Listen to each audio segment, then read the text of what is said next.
Ito yung Cole Brontes na naka 700C hybrid rigid 4.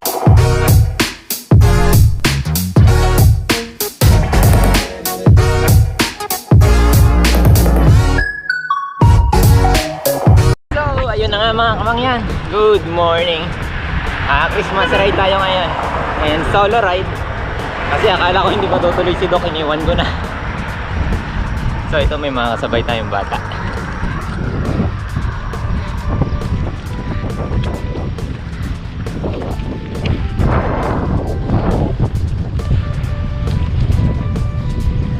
Guys, isang kuha lang dyan.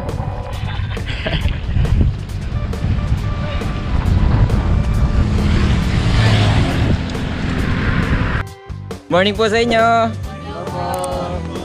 Pa-subscribe na lang po sa Mangyan Talks. Sige. Mga kasama natin yan, si Kuya Jun, si Kuya, ano nga? Gilbert. Ito yung Cole Brontes na naka 700C hybrid rigid 4.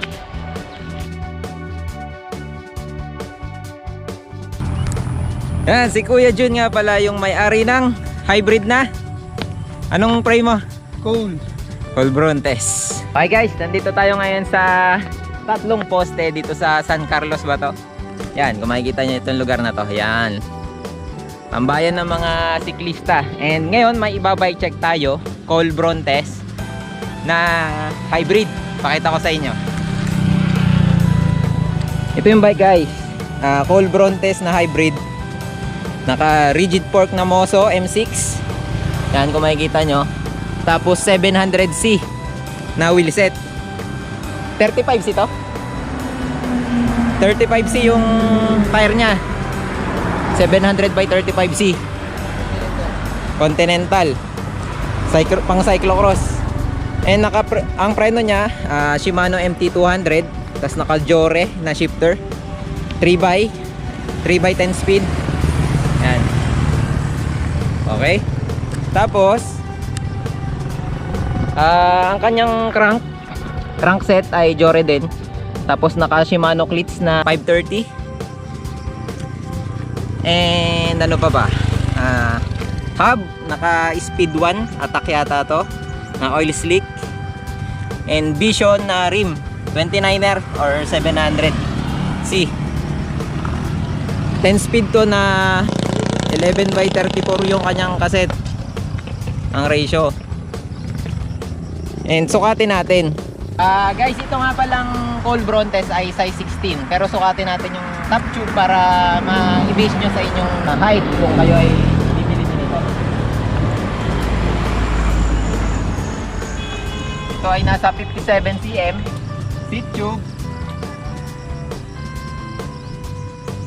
nasa 35. Oh, 35 cm. Kung medyo mababa yung height mo, abot naman niya sa ano mo, singit.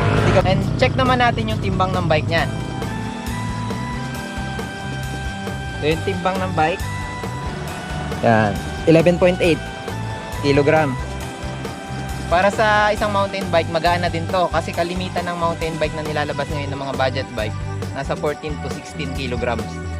Kung nagbabalak nga pala kayo mga kamangyan na mag-go ng Cole Brontes na naka 700C, pwedeng pwede. Mas gagaan yung bike nyo and mas bibilis kasi mas manipis yung gulong, mas less yung rolling resistance.